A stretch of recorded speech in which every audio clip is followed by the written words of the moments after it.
Arrest him! Arrest him! 50 knots is a pretty good speed. Except for this time I loved it.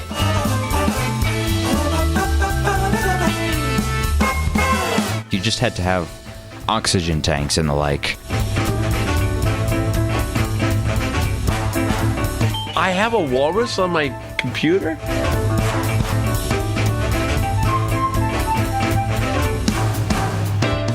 Hey, welcome to Comedy Parenting Radio. I'm your host, Elijah Bakley. We want to welcome our 3 new listeners from Honolulu, Palatrugal, Spain, and Bonita Springs, Florida. Today we're going to be talking about taking down the Christmas tree. We've got 3 guys up in the studio. How you doing, Joshua? How am I doing? What?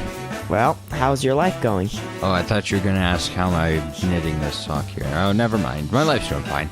And what's up with you, Josiah?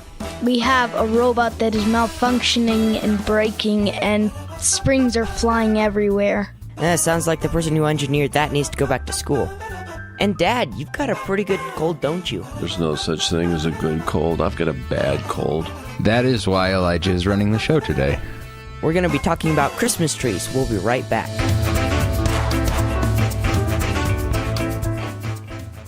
Ranger Station. Hi, I want to report a bear sighting. Location. My front door. It was Smokey Bear. My husband was burning leaves in the yard. He just came inside for a second. Never leave a fire unattended. If it's too hot to touch, it's too hot to leave. Smokey said that too. We go way back. I knew him when he was just a cub. How cute. If you see someone in danger of starting a wildfire, step in and make a difference. Brought to you by Smokey Bear, the U.S. Forest Service, your state forester, and the Ad Council. Learn more at smokeybear.com. Only you can prevent wildfires. Comedy Parenting Radio.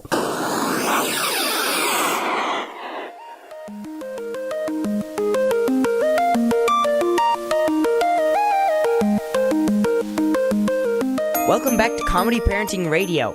And... Sorry.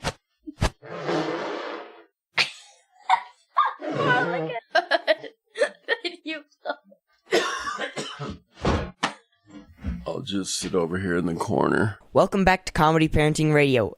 Today we're talking about taking down the Christmas tree. So, Joshua, do you like taking down the Christmas tree each year? Is that a rhetorical question? I don't think anyone likes taking down the Christmas tree unless they're an absolute sociopath. I like taking it down. Well, that would explain a lot of things. Because Dad doesn't like it taking up space in our living room. He wants to kick up his feet, and if he does that, he's gonna kick the tree over. Well, also, the tree is dusty. And it's where I like to sleep in the sunshine. That is true. Boy, is the tree dusty this year. Anyways, I do not like taking down the Christmas tree. Except for this time I loved it. So the latest time that you guys took down the Christmas tree... That was today. February 3rd. Is this the latest we've ever taken down the Christmas tree? I don't think so, actually. Yeah. We had one time where it was up almost until March. Oh, man. And I don't think you enjoyed that, if I recall correctly. The Ides of March are when the tree falls over on top of you. I enjoyed taking it down this year, though. I just ripped all kinds of stuff off, just chucked them in the box. One of the legs broke on the old stand for the Christmas tree. So what did you guys do this year? I'm kind of enjoying being over here on the amateur microphones. A bad idea, that's what. We used magic. Well, what kind of magic did you use? Drills. And electricity. Oh, we had a big stump of wood for a Christmas tree stand, and I drilled a giant hole, and we shoved the tree down in there. A bad idea. It was a better idea than Christmases past, where we would just tie a bit of yarn around it and hope it didn't snap. Yeah. So what is the first thing you did to take down the tree? I took off the star and got electrocuted. We took down soft ornaments and then hard ornaments. And then tinsel, which we got stuck in our hair. It's not really tinsel. What's that stuff called? Garland, I believe. Yeah, Tinsel. what's with our garland? Well, we've got about 18 strands of garland that are each 2 feet long. And are each 8 years old, so they fall apart like nobody's business. They're shedding. We have about an inch's worth of little plastic flakes or what have you that are lying on the floor. Some people have, like, the needles fall off the trees. Right. We have the garland falls off the tree. The laying in shreds on the floor. So what else do you take off after you've taken off all the ornaments and the old garland that falls apart? The lights. Yeah, the LED lights that go around the tree. Because when I put the lights up this year, it looked like somebody made about 50 loops and then shoved one in through one of the 50 loops, and I had 50 knots. Yeah. 50 knots is a pretty good speed. Yeah. As a side note, Dad's laughing is on a new level now because of the cold. Oh, my word. I laughed just like Muttley the dog.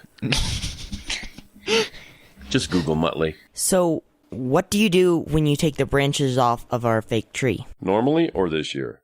How about normally? Usually we'll just take the branches out of their holes and bend the branches down and put them back in their container until next year. Put another layer of tape over all of the seams. Yes.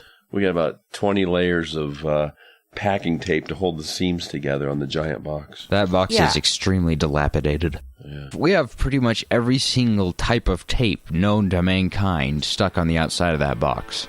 You've been listening to Comedy Parenting Radio. We'll be right back after the short break.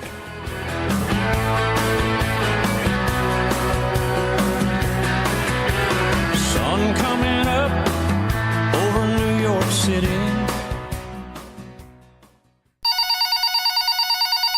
Hello? Is this the person to whom I'm speaking?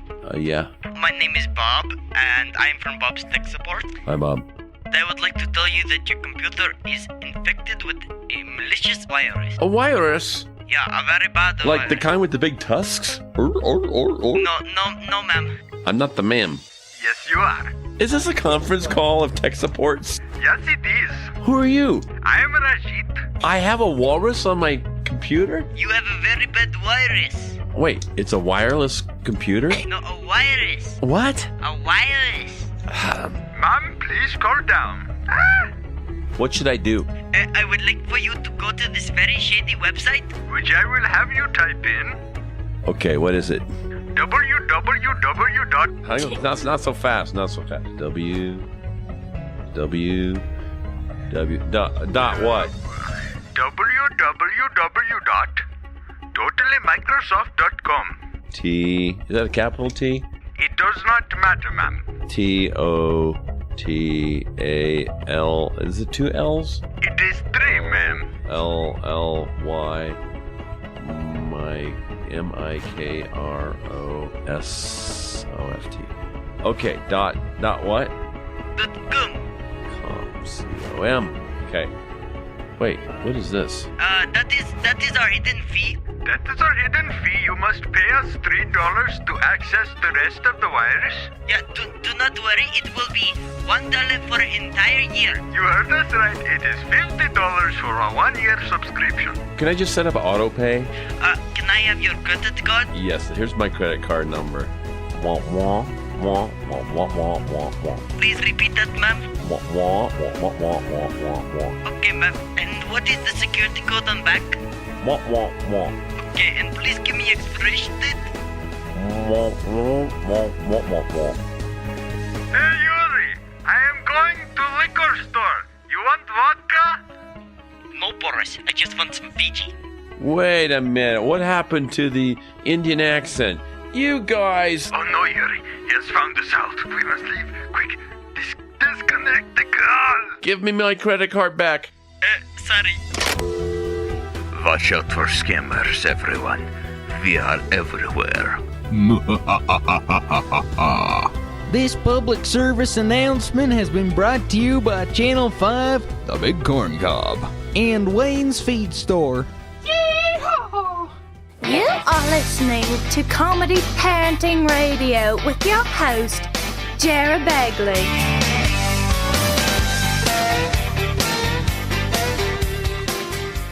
Welcome back to Comedy Parenting Radio, and we're talking about taking down Christmas trees. They're talking about taking down the show. What do you do when you take the branches off of our fake tree? Normally or this year? How about normally? Usually we'll just take the branches out of their holes and bend the branches down and put them back in their container until next year. Okay, so then what was different this year? We added a second step to the process. We took them outside and beat them on a rail. And it was really, really windy out there. Rather pathetic, really. It was really, really windy out there. So when well, I didn't do it. You guys did it. Elijah, what did you do? I would pick it up by the end of the wire that hooks into the base of the tree, and I would smack it on the rail, and off would come a ton of dust and some little green plastic needles that ends up looking like miniature garland. Oh, and tons of garland floating down to the neighbor's house. If the neighbors are listening to the show and you have garland all over your trailer you live in, that's just came from somewhere. We also may have gotten enough dust off of those branches to start a Colorado Dust Bowl in this valley. So, you know, they had a thing about NPR on the radio just this last week about how the snow is melting because of the dust. Lots of dust. Snap. We contributed to that, didn't we? Well, yeah, and in particular, they said it was from people building buildings. Oh. They never talked about putting Christmas trees away, causing the snow to melt. People dusting off their Christmas trees. Basically, yeah. So when you take the branches and you dust them off on the rail... Yes. I was kind of wondering, since there's so much dust coming off of them, since I don't think they've been dusted in quite a long time... 18 years. Did you guys have to, wear gas masks or some kind of form of mask and we should have. hazard suit or something? We did have to use scuba gear. It was very thick, so it was more like swimming. So it wasn't a gas mask. You just had to have oxygen tanks and the like. And I wore one of those outfits you wear when you spray chemicals on the farm. A beekeeper's outfit. That's what Josiah had, was a beekeeper's outfit. No, what I had was a hazard suit. You are a hazard. So what happens to a real Christmas tree? Well, most Christmas trees are taken to the Christmas tree recycle place. Oh, yeah. People load up their old Christmas tree with all the needles falling off into their car, and they drive it to the Christmas tree recycling place, and they throw it on a pile with lots of other trees. Ooh. Then it gets mulched up by a giant Christmas tree chomping machine. Ah, and then it becomes next year's pavement? Well, and then there's that 1% of Christmas trees that people just throw beside the road. Oh, yeah. I've seen quite a lot in rivers and streams. Yeah, if you live in the eastern U.S. or southern U.S., there are Christmas trees just lying all over by the roads and the streams. 2% of Christmas trees get burnt. Occasionally, people will plant a Christmas tree. I'm not sure if they're thinking it's actually going to start growing again, or they just don't want to take it all the way to the recycle place, so they stick it in the ground. You know, there's one famous Christmas tree being taken down that no one hardly ever talks about around here, and that would be the Rockefeller Christmas tree. Does anyone here know what happens to that one when it gets taken down? What? Yes. What happens to the Rockefeller Christmas tree? They give it to Habitat for Humanity. Yeah. Essentially what they do is they mill the tree and use it to build a homeless person a house, or a homeless family a house. Something like that. Is that true? Yes. Yeah, as far as I know. So there's they just back up to Habitat and they dump this tree off and say, here's your tree. And they're like, we hate those Rockefeller people. Yeah. There's pine needles blowing all over the parking lot. Remember that wonderful idea Dad had about putting the metal tree into the wood block? That was virtually genius of me. So that it wouldn't tip over? And it didn't tip over. Yes, it didn't. It didn't tip over, but that once brilliant idea of Dad's turned into a bad idea, because now we can't get the metal tree out of the wooden block. It's sort of like the sword and the stone. You know, you pull it out and you get to rule all of Colorado. Plus you get a free Christmas tree. Thanks for listening to Comedy Parenting Radio. If you like this show, you'll really hate the others. I want to thank you guys for coming up into the studio today. It wasn't easy. Yeah, I know. And when you guys go, yes, make sure that you pick up all that Kleenex and Garland everywhere. We will. Bye-bye.